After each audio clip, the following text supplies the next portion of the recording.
it. I could I could have just gone to bed, I think. Oh, there we go. They were live. Uh, this is what happens when we've got children that you tire us out every night. I don't. I haven't even got that excuse because I've had no one to put to bed tonight. So thank you, Priscilla from Beyond Healing, who's here with us tonight to talk about healing within and without. So I'm just gonna. So our apologies first of all that we're a little bit late coming on, but hopefully that's given My people bad. time to get started. No, it's one of those things. So would you like to start off, Priscilla, by just telling us a bit about you and what you do? Sure. Thank you for having me. Hi, I'm Priscilla from Beyond Healing. So I'm a holistic therapist. I am a master teacher in Usui Reiki and Angelic Reiki, and I'm also a holistic nutrition advisor. And also, well, I'm a mother of three monkeys and one furry baby who's joining in the video tonight. Oh, and I know when I went live last week with Manisha, and the cat kept coming in and opening the door while I was talking, and I had to keep shutting it again. It's funny, they just want to be wherever you are, don't they? That's why I locked him in with me. Yeah. So you do like a range of things, don't you, Priscilla? And I do, yes. I'd love for you to tell us about what your favorite part is of what you do. There's so many things actually. I think one thing that I really enjoy is meeting lots of people and Yeah. people from so many different backgrounds, people with so many different stories, and so yeah, that has to be the first thing that I really like about what I do. The second thing is that very often we have people who've tried lots and lots of things with what we call Western medicine, whether it's for their mental health or their physical health, and they're basically about to give up. And when we meet them, we're like, okay, give it a go. You know, it can't hurt you. It can't do anything bad. Just try it.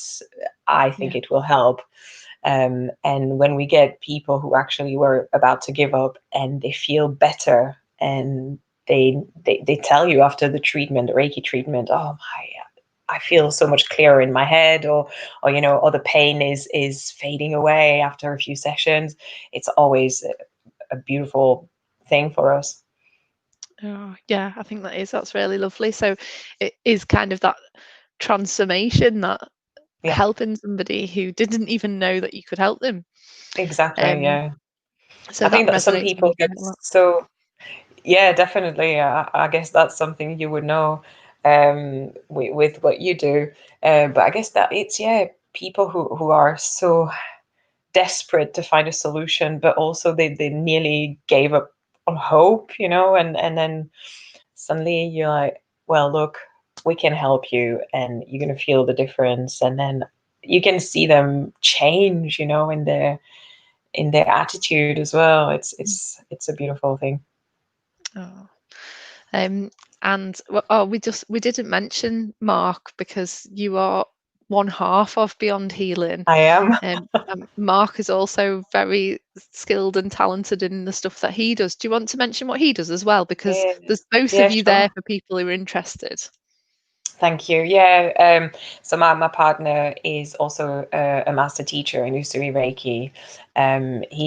He's using lots of other modalities because he's an intuitive healer, first and foremost. And he's also a Qigong instructor, and he also does meditations. So yeah, and he's training in Right I don't know now. if I should say it, but he's training in shiatsu as well. Oh wow! Oh, amazing. Well, I'm the guinea pig, I've by been. the way. So You've what? I'm the guinea pig, so I get all the Oh, you're the guinea massages. pig. So Oh, he has to try on lovely. someone. So. Ah, I've been doing qigong with Mark this year, so yeah, it's worth mentioning that because a lot of people don't. haven't even heard of it, and it's an interesting form of like moving meditation that is also a healing modality as well. It is, yeah, yeah. It's Yeah, actually really interesting that you said moving meditation, because that's exactly how I see it yeah. myself. I can't I've meditate heard like. people describe it as that. I don't know if that's because that's what it is or that's just a way of describing it or whatever, but I have heard people using that. Yeah, it is part of what it is, and Yeah, it's the way it works really, because it's very slow movement. It's like Tai Chi for people who have never heard of Qigong. So those what I always say is that, those old Chinese people you see in parks, in those like videos and stuff. Well, that's what it is. So slow yeah, movement. Qigong is based on healing, obviously, as you said. So it's all done to heal internal organs, but also emotionally and stuff. It's really really interesting, but it's also a great way to meditate for people who can't sit still. Um, yeah, Me. yeah. I'm not And great at being still. it's really brilliant. I mean, for pains and aches and everything, and there's so many different forms and ways of doing it as well. So yeah. Yeah. So thank you. First up then, out of the proper questions, is this series is called Healing Within and Without. And I'm really Yeah. looking forward to your answer to this question. What does that mean to you? What does that mean, And healing within and without? so I nearly pulled the "I don't understand" card, but But I know you do, so but then I had a bit of a thought. Um, Yeah, I made a few notes, so that's why I'm looking on the side. But basically, what it means to me is, with holistic therapies, what we do is we try to get to the root cause of problems. Funnily enough, that's something I was having a conversation with my sister today about. So we try to heal inside, and generally, it's not only on the physical level, but it's also emotional, mental, spiritual, and that's yeah, something that Reiki is great for. But when we meet somebody new who wants help with a particular issue, we generally look at it from all possible aspects. And it can be adjustments to their diet. It can be light exercise to do every day. It can be Reiki treatments. It's a combination of things. So that's what it is. You have to heal the root cause of things if you want it to show on the outside. That's yeah, how I understood it, at least. yeah, yeah. And I think when you've got an interest in spiritual healing and in nutritional healing as well, that makes perfect sense, doesn't it? That you would deal with what's inside and then Yeah, you see yeah, the and effect of and it, that outside. but also it has to be a conscious step that the person is taking, because to get better, you need to want it, and too Yeah, often people are a bit scared of taking that step, because the pain or the trauma or whatever it is that they need to deal with is part of their identity, yeah, and healing that on a deep level, and it hurts. I mean, healing is not an easy process. It takes time, and it's difficult. It can be quite painful, but it's always to get to something better afterwards, and to be free of that pain, on whatever level it is. But yeah, so some people are a bit scared to take that step, because then who are they without that trauma or that pain or that yeah. problem? That's so So yeah, it has interesting. to be a And conscious thought first. yeah, I got like chills down my spine when you said that. Um, it's also something that I find as as a huge block to people having the healing birth or even approaching it, even like I don't even know if I should be speaking to you type of thing because there's no way that I deserve to have this birth that I see other people having. and you're right that it becomes part of our Yeah. identity. We are the one who had that traumatic experience. We are the one who live with this chronic pain, and it becomes part of us. So it's very, very hard to hold that mirror up to yourself and say, what are you doing to make this continue? Hmm. What do you need to let go of to make this heal? Yeah. So yeah, like, oh, I feel quite emotional about just Oh even no, saying that out loud. Just even saying it out it's loud, good. because I think Block it's it. a big, massive realization for people when they It get is. to that point where they realize that they are holding themselves back from healing. And it can Um, take time. It can take time yeah, before people actually realize that they are the only thing that's stopping them from healing. yeah, Um, because yeah, it's hard. It's an ongoing process. That's what we always say. As healers, we are also healing ourselves. yeah, And it's never over. There's always something going on in your life that, and you can go back. You can go back in the past. You can go back in so many ways.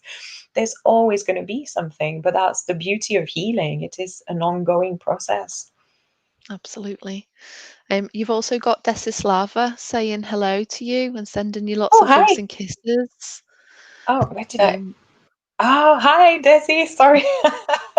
I didn't see the messages. Now I can. you can see them. Oh, great. Yeah, I can Um, now. Yeah. Right. Okay. So that leads us really well on to the next question, because you just said we are, as healers, we are also healing. So Yeah. why is healing important to you personally? What's your healing journey look like? Because there's as I said, there's always things happening in one's life. It can be loss in many ways. It can be changes that are affecting you, and there's always room for healing. There's always something that you need to work on. Um, so so I guess that at first I was thinking, how can I be a healer if I have to heal myself? Yeah. um, and that's something we discuss very often. But in fact, it makes sense because we know what it takes to heal. We know that it's a long process, that it can be painful, and therefore we understand what people who come to us go through, and we can tell them, look, I understand what you're going through, and I understand that it hurts, but I Mm, you can trust me, it's going to get better, and you're going to feel the difference, and you're going to be able to move forward. yeah.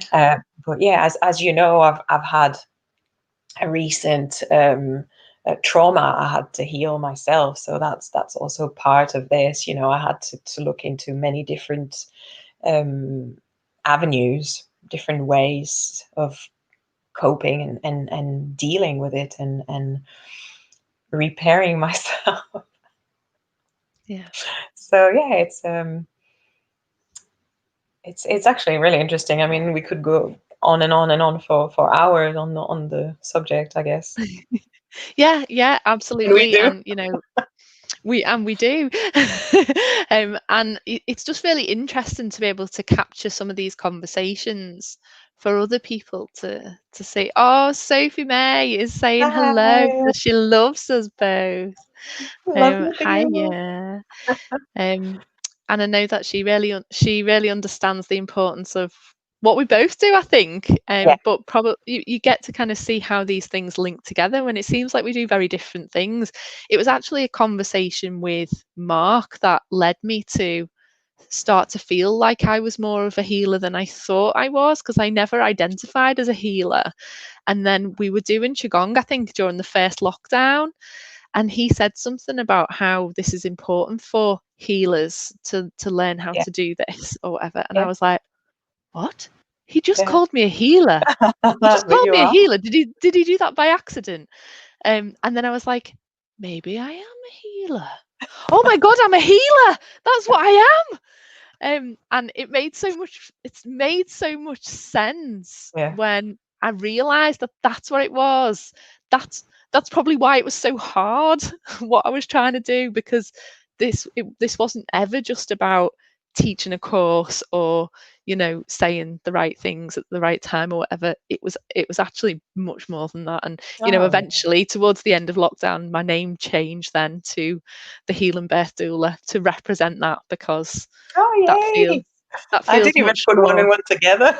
No, it alongside some other things that Yeah, happened as well, yeah, but that's where it really began. It was a seed planted in my mind that I thought, oh, maybe that's brilliant. I am a healer. Maybe I You can are. be. You Um, definitely are. Yeah, yeah, yeah. yeah, Well, yeah, hi, Mark. because we can Is heal in here. many ways. I know, hiya. So anyway, because I'm getting a bit distracted. Let's see. What's the next question? Why do you think healing is important in a wider context? So we can talk about our own personal healing and how important healing is for the mind and the body and the soul. But why is healing important in a wider context? Maybe a society-wide context. Well, look around. I mean, it's pretty clear. Um, Now, the world is a bit of a mess at the minute. And I guess that, if everyone could take responsibility over their own health and on all levels, it would probably be easier for everybody. Yeah. It's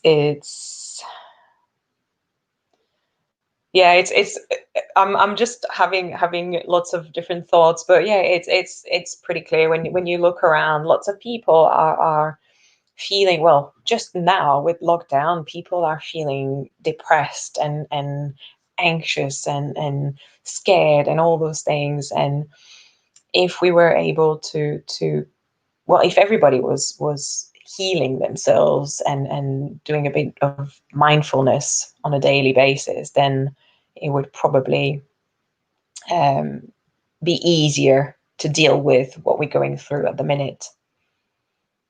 Yeah, absolutely. And I don't disagree with you. I'm like trying to not talk and like answer your Oh, please questions, do. because I just want, like, I could just answer them over and over again with everybody that I speak to.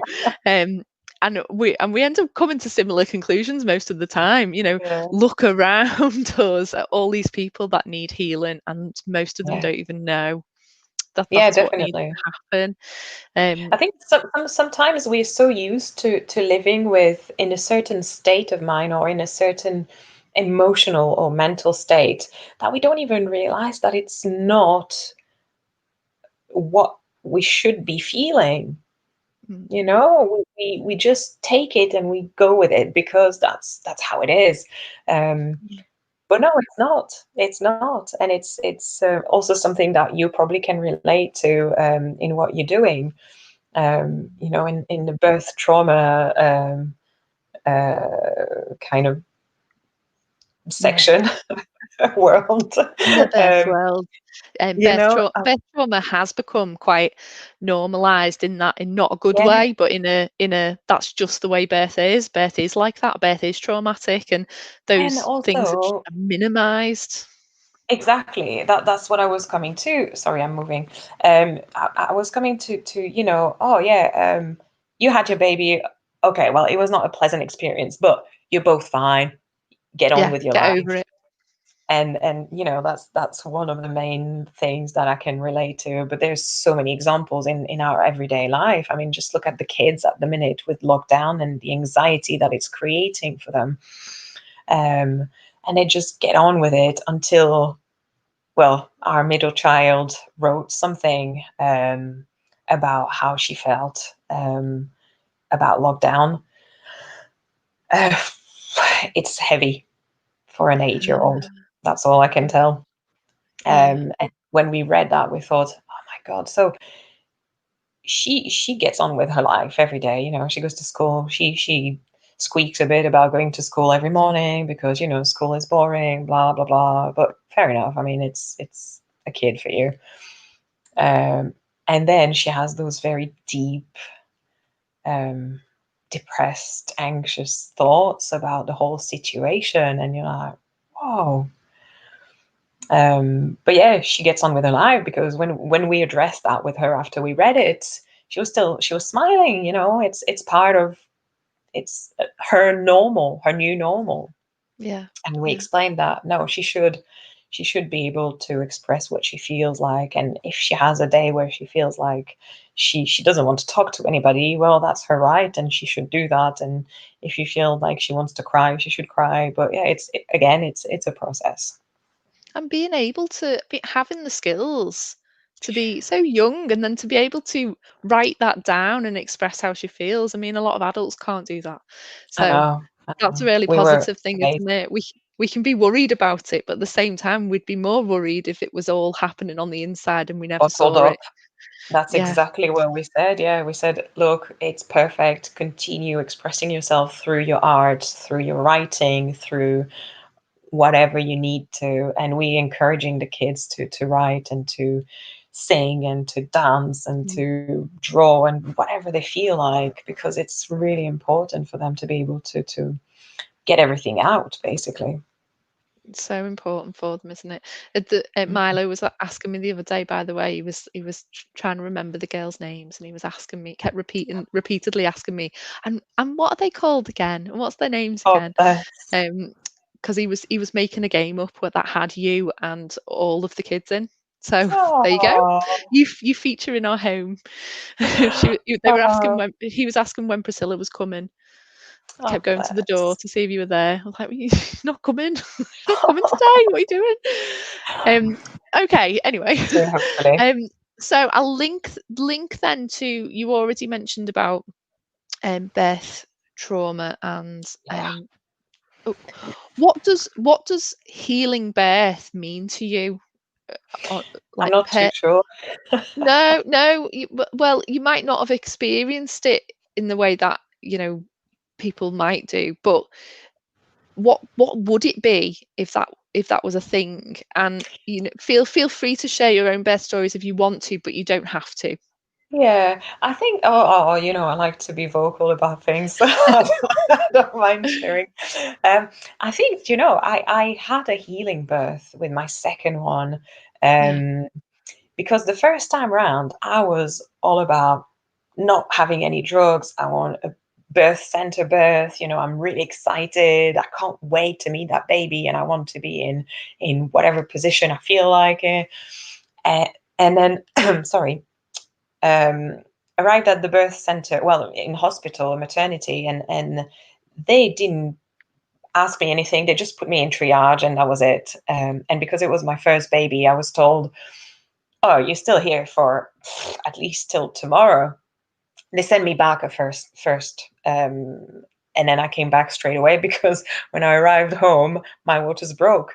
So went back straight to hospital, and they put me in triage, and um, I didn't have any support there. The midwife who was there was at the end of her shift. She was really, really angry with the world. Had I known Reiki back then, I would probably have blasted her a bit to calm her down. Um, Anyways, I was a bit stressed because it was my first baby. Obviously, I was in lots of pain and my labor was going really, really fast, but we didn't know that. Now I understand why it was so painful, though.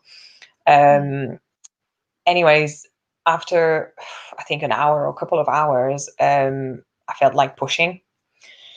So I didn't have a choice. They took me to, I had been walking all that time though, but they also gave me pethidine, which I didn't necessarily want. I was not given any explanations, made me sick, very uncomfortable. And they put me in that birthing room, labor room, sorry. Um, and I had to push on my back. I had a back to back baby who was quite massive as well. So, needless to say that there was a massive tear. It was not a pleasant experience at all. It was quite fast, thankfully. Um, so I was a bit like, whoa, what just happened? Where Yeah. is the ideal birth that I was, well, not ideal, but the nice, the one where I take my baby in my arms and I'm like, oh, um, no, where is that? Um, and after that, it was very, very difficult because my baby was never sleeping day and night, never ever. She was suffering with reflux. The breastfeeding experience was horrible because she had a latching issue, but I went to see consultants, I went to see specialists. Nobody could tell me what was going on. So I could only feed her on one side, the other one was just out of service. It was horrible. I was crying every feed Oh until until her dad said, "Okay, let's go to the doctors. You can't stay like that. It's been a month and a half, and you can't feed her like that. It's not possible. She's not having enough milk." She was constantly complaining. Obviously, we learned afterwards that it was the reflux. But yeah, I was lacking good information and good support, basically. So it was a very unpleasant birth and fourth trimester. yeah. And then I got pregnant when my first was 9 months. Surprise pregnancy. So How did anyway, that feel when you found out then, with it being such a short gap? well, I was really happy because I had been told just a month before I got pregnant, I was told that I couldn't have any babies. Oh, And I was like, right, I just had one though. And the woman said, oh, yeah, but it's probably very lucky. And she was saying that I probably had polycystic ovaries, yeah. um, which there was no real justification for such a diagnosis. But anyways, I just believed her. Once again, I go with the medical staff and I believe them. So when I found out I was pregnant, I was really, really happy. And then it hit me that, oh wow, it wouldn't be so fun because my eldest would be 1.5 when I would have the baby, and it would be pretty difficult, especially because I've been really, really sick during my pregnancies, my first two pregnancies. Yeah. So yeah, it was not fun. Uh, but very, very soon after, we found our pace, and it was actually not that bad. But my birth with my second, I was like, this time I'm going to go to the birth center and I'm going to do whatever I want. And that's what happened. And you know what? I ended up giving birth on my back, but that was my choice. Your choice. So Yeah. they didn't let me have the baby in a pool because I had lost so much blood because of the tear the first time. So they didn't Right. want me to be in a pool. So I was like, you know what? I'll labor in the bath and then I'll get out and I'll have my baby like that. Never mind. It went really fast as well. Back to back baby, second time. She was not even massive at that point. It's more than that. I mean, everybody came to see her because she was the size of Right. 2 months old or something. I don't know. What Uh, what what did they weigh? I don't know in pounds. What is it Uh, in grams? Maya was 4 kilos 50. Right. And Tiana was no, sorry, Maya was 4 kilo 400. So nearly, yeah, nearly 5 kilo, nearly 4.5 kilos, and Tiana was Yeah, four so kilos that is 50. that is pretty big. Yeah, Maya arrived just for Thanksgiving, so I like to say that she was a bit like my little turkey. Oh.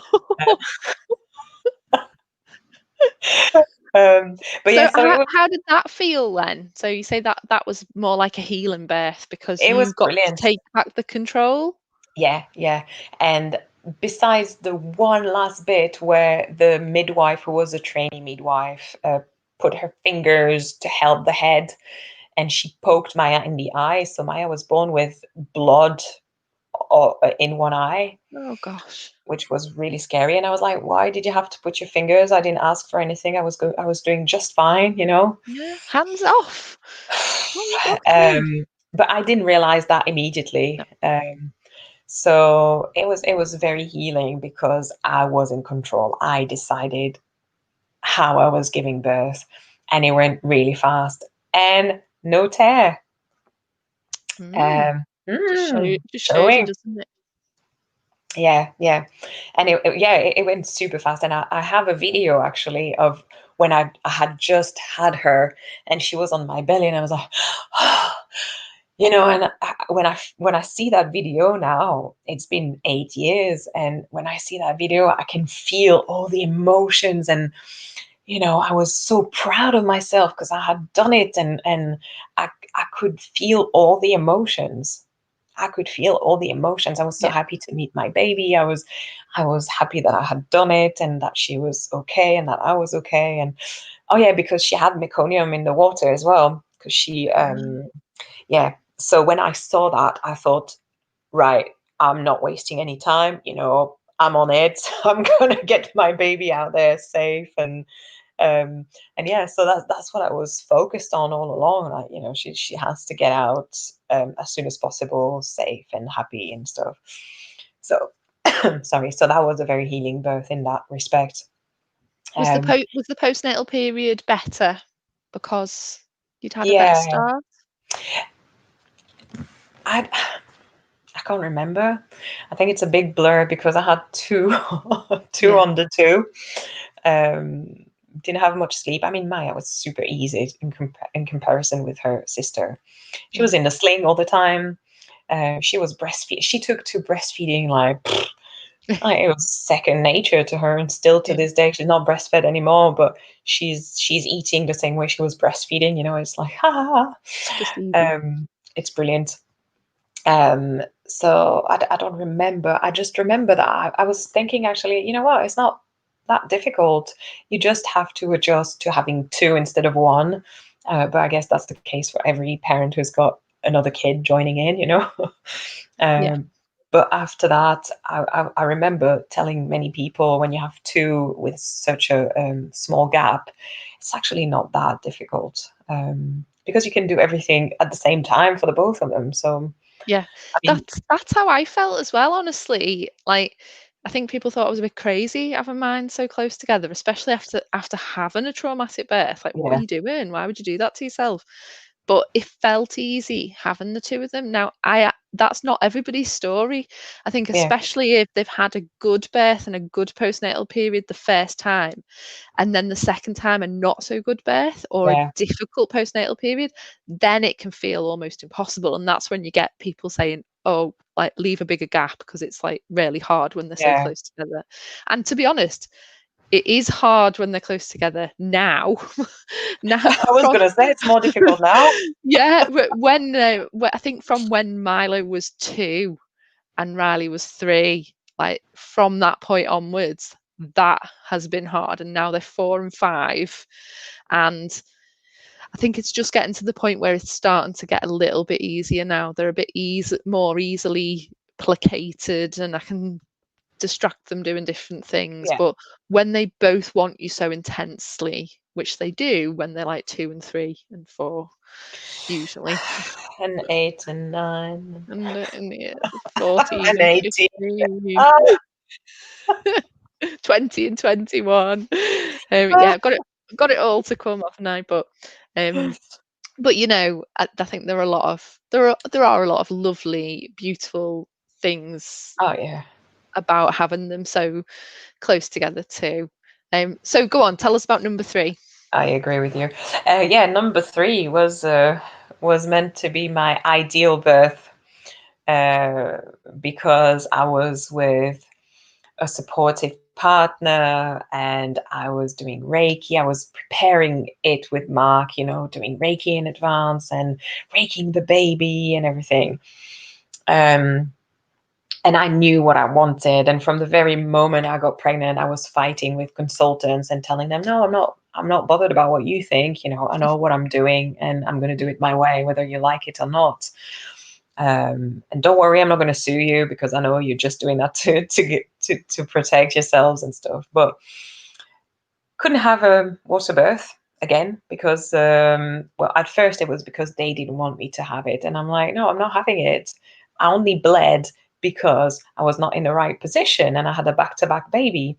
I had another baby 9 months later, and I was fine. So let me do what I want to do.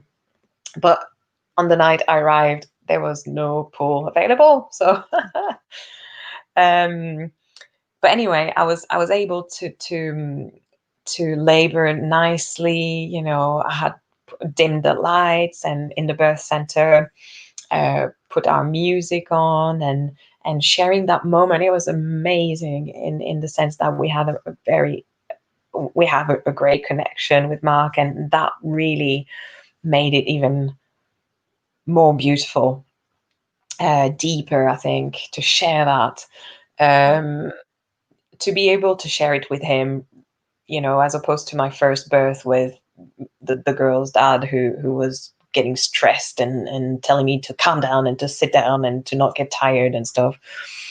So I was walking and breathing and then when I started um, feeling the urge to push, um, I tried different positions and it was amazing. Only problem is that the baby's head was tilted, so after a while pushing for nothing, then I started being stressed and scared for the baby. And so yeah, I got rushed to the labor ward, and I had an emergency section. So that was definitely not anything I had ever considered. I didn't even want to think about it because that's what the consultants wanted for me when I got pregnant. For various reasons, they had, well, including my age, my old age, Oh because I'm a yeah. geriatric mother 3 times. Mm, yeah.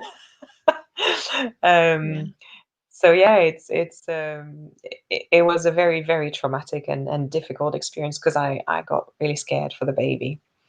Yeah. Um, but then it took some time and therapy and lots of different therapies and stuff, and I got over it. But still to this day, I'm grieving that birth. Um, and I wish I had had a midwife there who knew about movements that I could do, because I researched it afterwards. Yeah. And there's some movements that I could have done that could have helped move the baby's head in the right position. So I yeah, know, and I mean, we met when you were pregnant, didn't we? And I was really only on the beginning of my journey into this work, because if I'd have been further down the line, I may well have been able to help you more than I did at that time. But we yeah, only our paths only crossed anyway, didn't they? We didn't really get the chance to work together, but we just don't know. But I think, like you've said to me before, because you'd already had the healing birth, you'd already had good births, you'd already had vaginal births. You kind of did it the opposite way round to a lot of people yeah, that I speak to who've had traumatic experiences and then gone on to have a healing experience. You kind of had a difficult experience, a healing experience, and then a more traumatic experience. So you knew what your body was capable of, which yeah. is different No, I to if knew. you a lot of the time, if people have started off with an emergency cesarean, they might be like, I don't trust my body, I don't think it knows what to do, I don't know if I'll be able to birth vaginally next time. But you already knew that, so in a way you were kind of healing from a different place. Yeah, but there was also lots of pressure from the very start. As I said, the consultants were really putting pressure on me. The first appointment we went to, I think Mark was a bit scared that I would bite them all because they were just, it was horrible. I got out of there thinking, oh my God, I can't do this. I can't give birth. And Yeah. that's so bad. I mean, I had done it before and they still managed to put that idea in my head. And sometimes I'm wondering if it's not what caused something, some blockage somehow, and caused that birth not to be successful, Well, what were in the we sense that saying I was, before about people having the ability to block yeah, themselves from healing? yeah, And yeah, you know often it is those beliefs, however subtle and subconscious they are, that can really block us from achieving the things that we need to achieve. And we don't know, and we can't know, and no, it's very sad. But the thing that's even worse is that this is not an isolated thing. This is what's happening mm, all over the place every single day. It's what people tell me in all of the different platforms that I work across. People tell me the same stories. It's still, I'm not allowed to. They won't let me. They've told me I've got to do this or something yeah, bad will happen to my baby. And all of this coercion and this negative speak and the lack of um, trust in women's bodies, it's sickening, really. We've got an interesting comment here. I think this is Mark. I'll share it yeah, on the screen. he says it's really interesting how you said after baby number 2 that you felt all the emotions, and after a more traumatic birth there was kind of an emotional tumbleweed moment, which seems to have left a kind of emotional block or void after the birth. And he's speaking from a healing point of view. I think that Yeah, maybe yeah, that could be the start of emotional trauma. And interesting how without the release of the energy you were supposed to release, it kind of stagnates and it's stuck in that period. And that makes a lot of sense to me, it actually. does. It does. With lots of conversations that I've had, not just with you but with other people as well, that there's kind of something that happens in that post-birth period, because this isn't something that is just happens and it's one day, or it bothers you for a week or two. This is for forever Yeah. potentially. um And it's funny actually that I didn't even see my second birth as a healing birth before I started looking into your questions. yeah. I realized that as I was thinking about my own birth experiences, and I was like, hold on a second. Yeah, my first birth was not traumatic in the physical sense, I would say, because a tear is, I don't see personally, I don't see it as something that was really traumatic physically. Mm, Uh, but what was traumatic was the lack of responsibility I was given over yeah. birthing my baby and my own body. And I realized that as I was looking at your question. So yeah, it's really interesting that I went from one birth to another with certain blockages, basically, Yeah. and Yeah. releases as well. And it also does make you wonder, although you say that it wasn't planned to have this short gap, was there something there that was part of you that wanted to do this again? Like Oh, there was probably, something yeah. missing that you needed. So it's certainly how I felt I needed to do it again, and a lot of Oh, people say but that to them too. even nowadays, I mean, if I was not, if if I was not severely sleep deprived and desperate for a bit of time to myself, I would probably say, let's have another one so I can do it properly, No. and have the healing birth. The healing, yeah, and I mean the healing is so important, and that's obviously what I help people to do, to get to find their healing through another birth. But of course, that's not always going to be an option for people, either because they don't want to have another baby, or because it's not possible to have another baby, or because they're just done having babies. That's it. Um, Yeah. and the healing can come in other ways, and you know Oh more, yeah. you know better than anybody that there's plenty of ways from that for that healing to come. But um, you know I forgot what I was going to say now. Yeah, it's interesting because when we've spoken before, it was very much that the emergency cesarean was the traumatic birth, and the other two were fine. Hmm. Yeah, as And I said, I I think that's realized. how you saw it. Yeah, Um, and you're not alone in making an assumption that a birth is okay because it doesn't meet this certain set of criteria that would make it traumatic. yeah, yeah, Um, but the way that trauma works is not anything to do with what is physically happening. So it might be easier for people to understand that an emergency cesarean would be traumatic. But my story is of a traumatic water birth, for goodness sake. I mean, who talks about those? I had your ideal birth. I had yeah. a I water know. birth in a birth centre, no drugs, perfect. Well, I did have some drugs, and I don't think that helped at all. But um, you know, it's not the things that happen necessarily that make it traumatic. It's the way it leaves us feeling. And when we feel like we are grieving for something that we've lost, Yeah, then essentially that's the thing that makes it stay with us for a long, long time. Oh, I've got yeah. goose pimples all on both of my arms. It becomes um, easier. I mean, as far as I'm concerned, I've worked, I've acknowledged that very quickly that there was something wrong, and I've had depression after I had the first two. So obviously, it didn't get diagnosed though, until years and years later, when a midwife friend um, came to visit me after, well, actually after Maya was born. She came to Mm. visit me, and she said, "Look, you don't seem too right. Are you okay?" And I said, "Oh yeah, yeah. I'm just tired. I've got two kids, very young kids, and I'm not sleeping. I'm on my own." And she said, "Look, I'm still gonna come and see you, not as part of my job, but because I want to keep an eye on you." And after a while, I just moved on with my life and forgot about it until 10 years later. I got a very bad depression episode, and I went to see a therapist, and that's when I realized that it was actually all that things related to the birth, not knowing exactly the terms, but it Yeah. had to do with when I had my first baby, and how it went after that, and it was never really taken care of.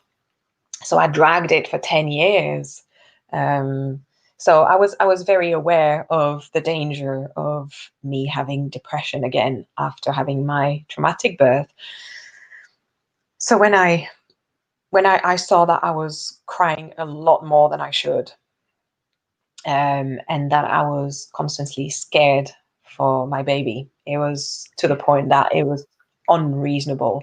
It's not the normal, you know, mother caring about her baby and after her baby, and no, it was too much. Having panic attacks and things like that, in situations that don't justify that in a normal context. Um, so I went to see a therapist, and as I was talking to them, I'm like, hold on a second, what I'm describing is trauma. And just as I was thinking that, the guy says, I think you have PTSD. It's not depression or anxiety you have, it's PTSD. And I'm like, wow, the revelation. Yeah. I know what's happening. I know why I'm being horrible to my family. I know why I'm crying every time I open my eyes. I know why I stop the car every 5 minutes to check that my baby is still okay. Yeah. Um, and I know why I'm having all those flashbacks. And from then on, I had talking therapy, which is something I know works really well for me. I also tried hypnotherapy and all sorts of things, and of course, lots and lots and lots of Reiki and talking about it. And when it was that also helped me when I started talking about that with you, and Mm. when you put that group together of ladies who went through that stuff, and you're like, oh my God, that's insane. Yeah. Why are there so many of us? Why? It shouldn't happen in our day and age. In England, it's not like it's a civilized country. It's supposed to be a country where you have access to great care, and so why can we not have emotional support, and why can we not have professionals who listen more to women giving birth, and give them trust and respect in what they're doing as a birthing person? Because as you said, yeah, our bodies are made for that, and of course there's always possibilities that things don't go as per plan, but ultimately there's more cases of people birthing fine than not.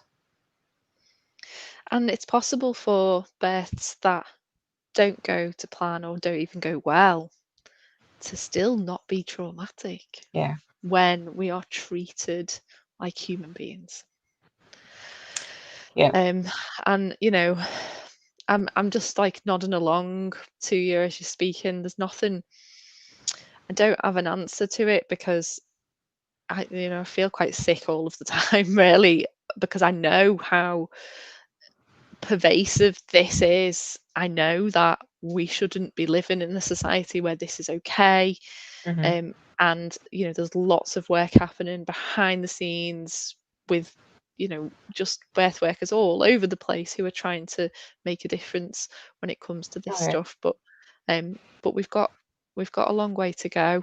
And we could get into a whole conversation about the patriarchy and feminism, but we probably don't want to be here till next Tuesday, so we probably want to move on from that.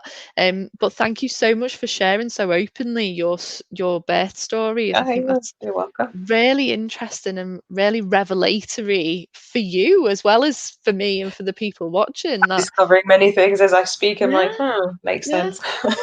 And a lot of people just never get the chance to talk through these things, these feelings, and they never know whether they're normal or not.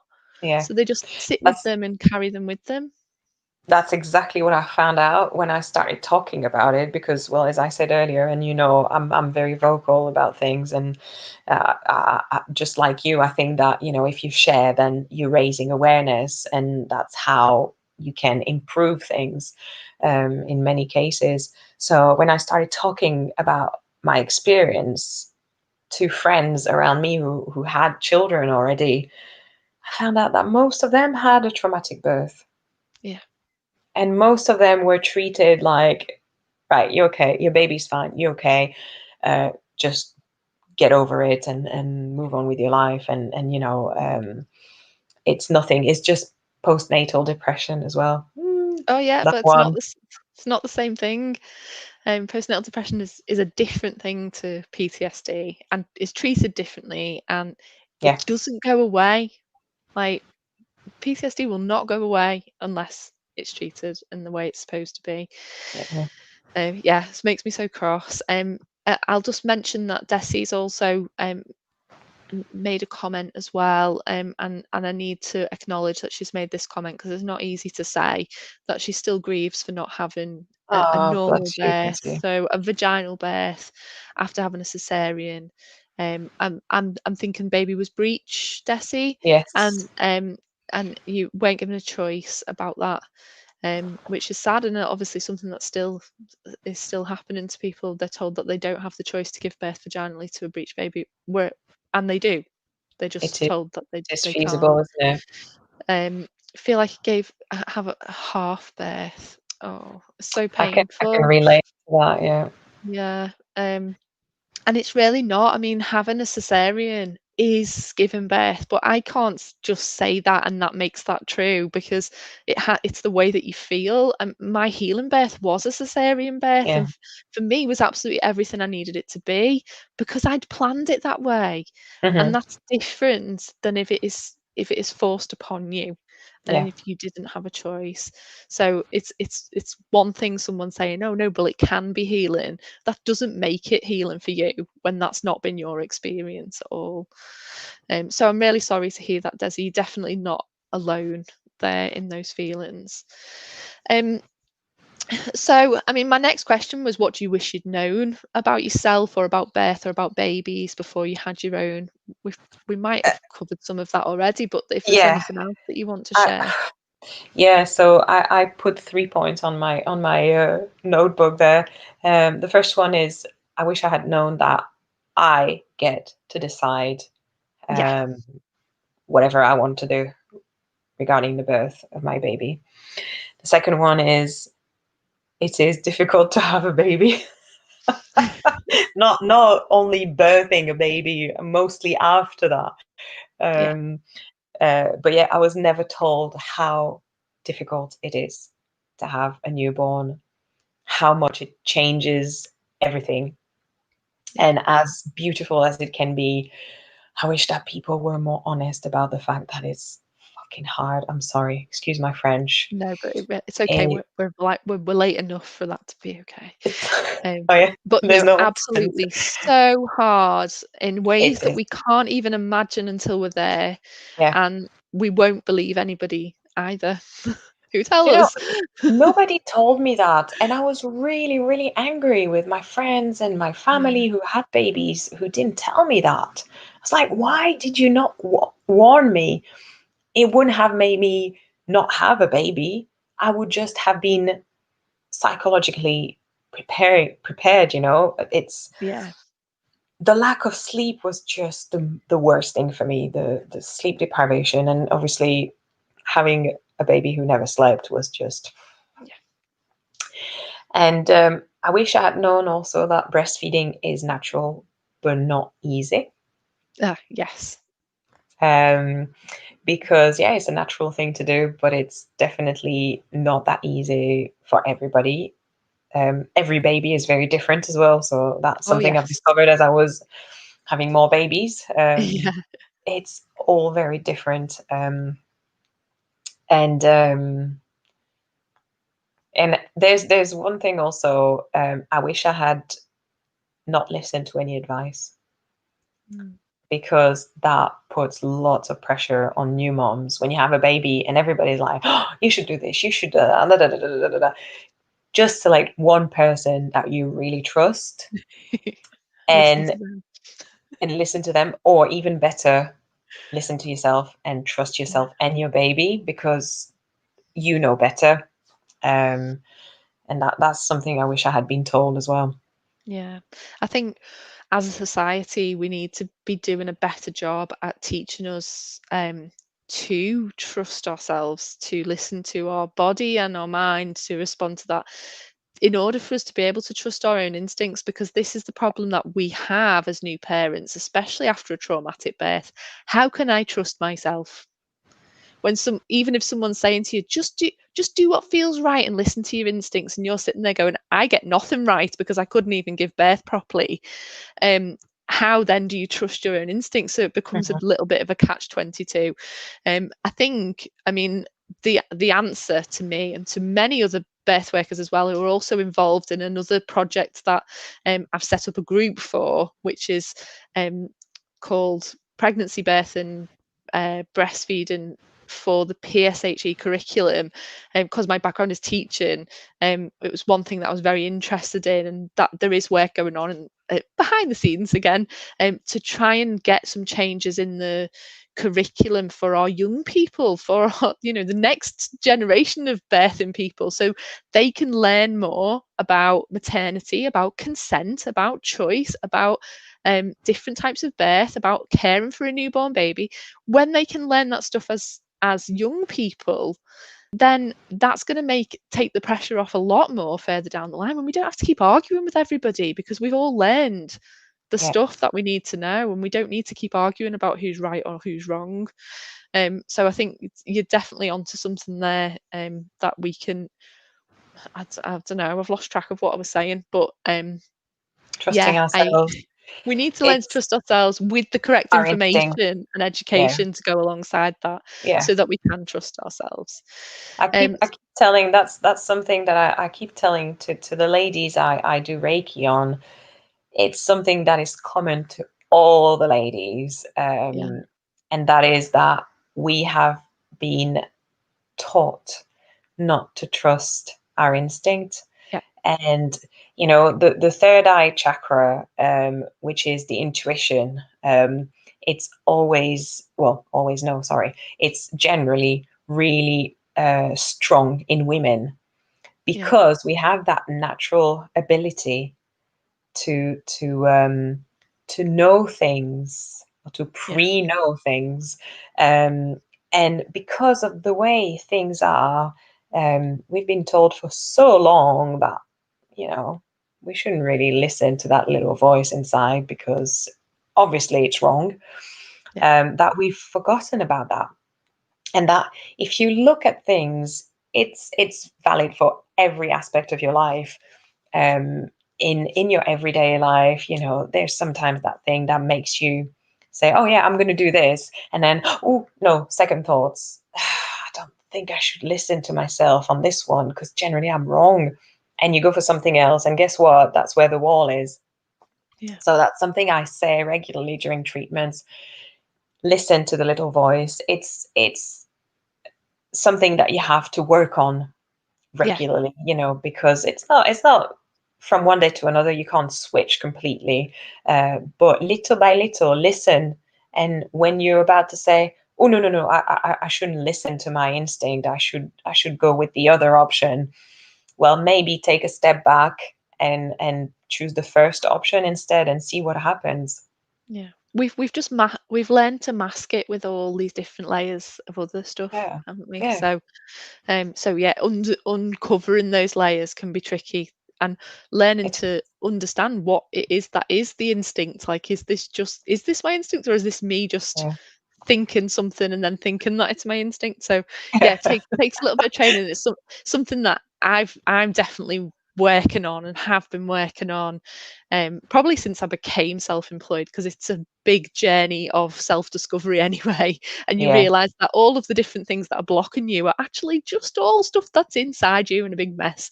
And when you can clear through that stuff, you can actually listen to your instincts, go with that intuition, and follow the path that feels right for you.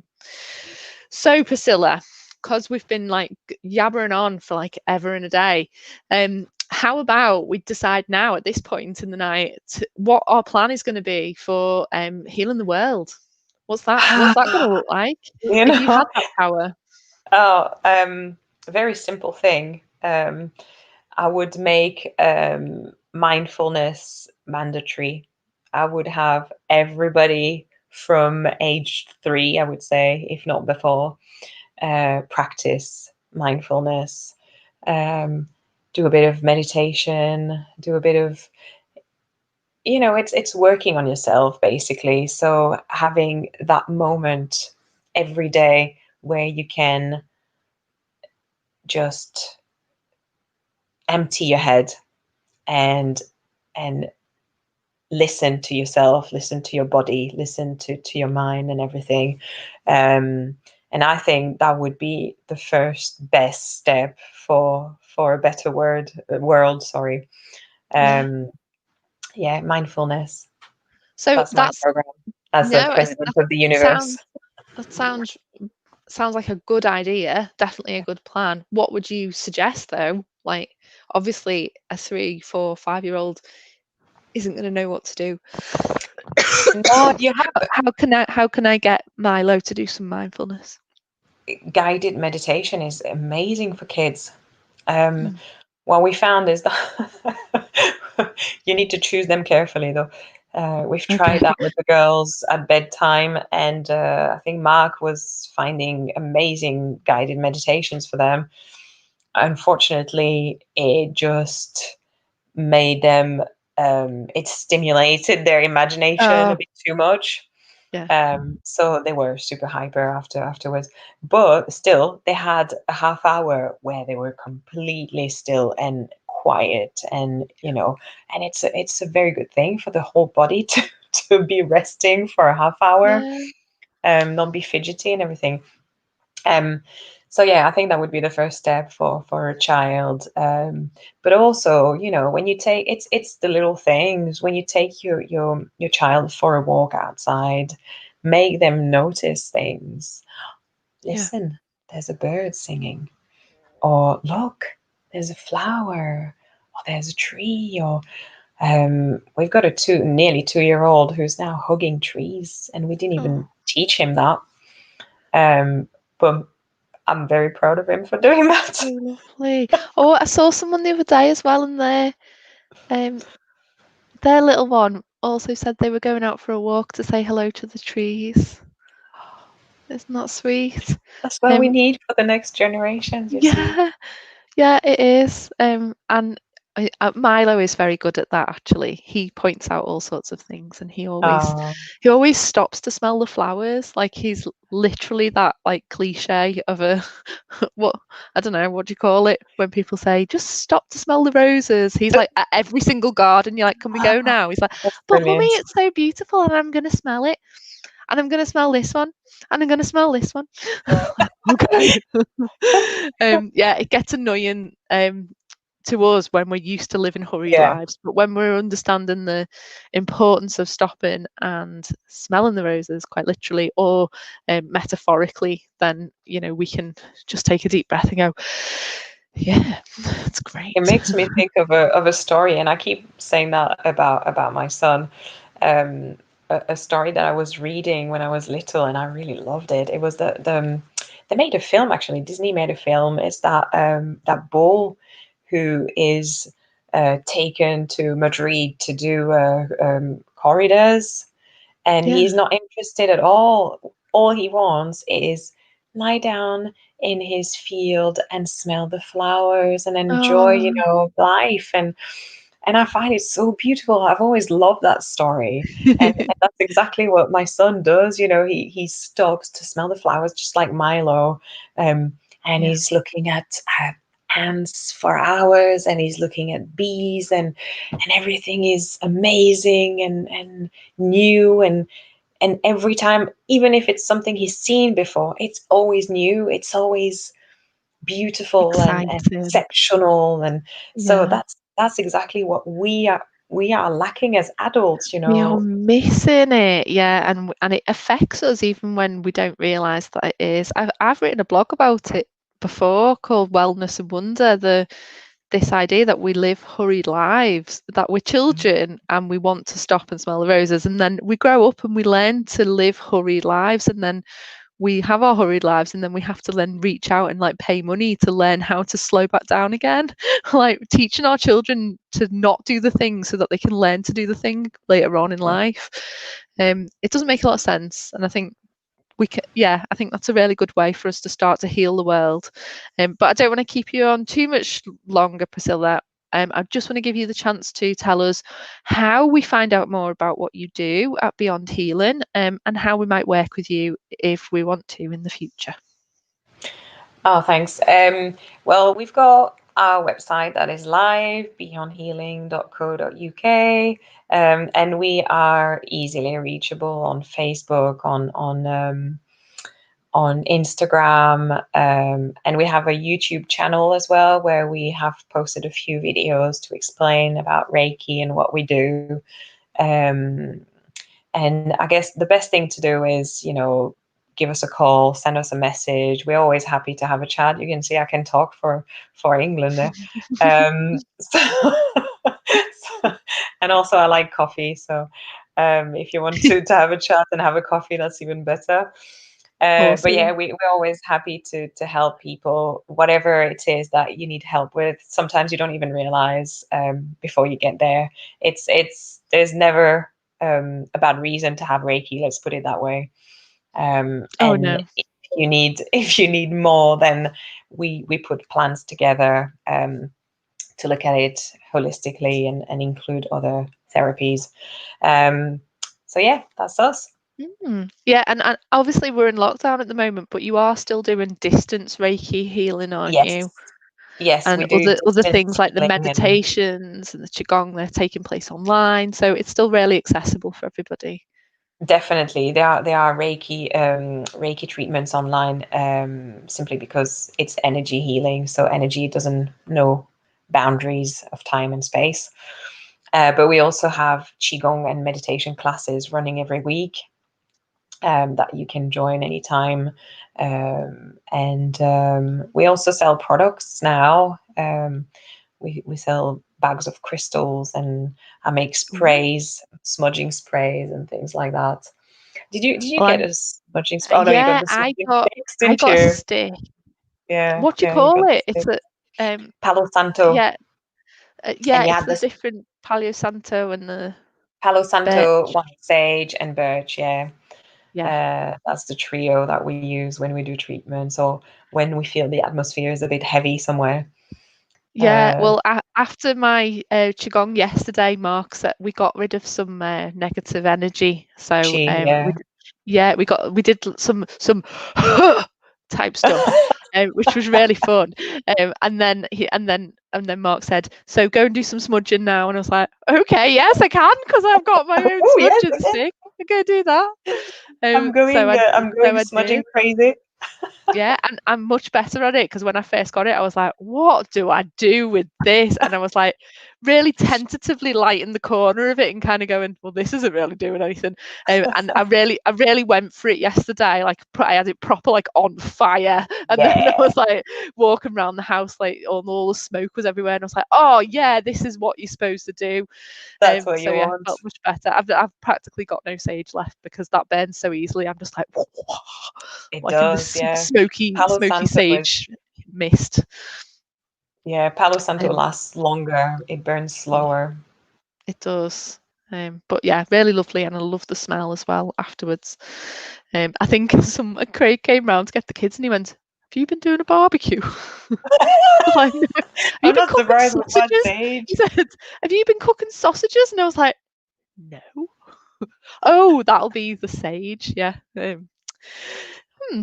So yeah. Yeah. Anyway, thank you so much, Oh, thank Priscilla. you. You know, I've been doing these for a few weeks now, and I'm always still a little bit nervous. But there's something about speaking to you tonight, and I haven't felt nervous at all. Just feel like we've been Oh, in the living room having a nice yeah, chat. having a coffee again.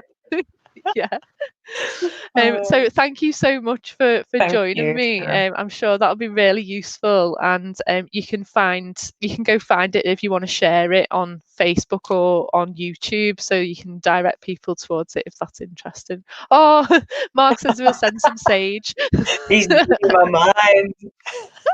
That's what's Send me happening. some more sage. I might need to get a bag of them crystals as well and just like spread them around the house. Yeah, we'll have a Just to chat about claim my space. Ooh. Okay. Right, so thank you so that. Thank much. you so I much. can't even remember who I'm back with next week. Somebody else is on next week, but I haven't sorted out the schedule properly, so I am going to be doing that, and then there will be more people. And we're not finished. I'm booked up right until Christmas because I've got that many people on board to do these interviews. So it's fine. I have a lovely Excellent. time. So take care. Thank you very much, Priscilla. Good Thank you. night. Take care. Good night.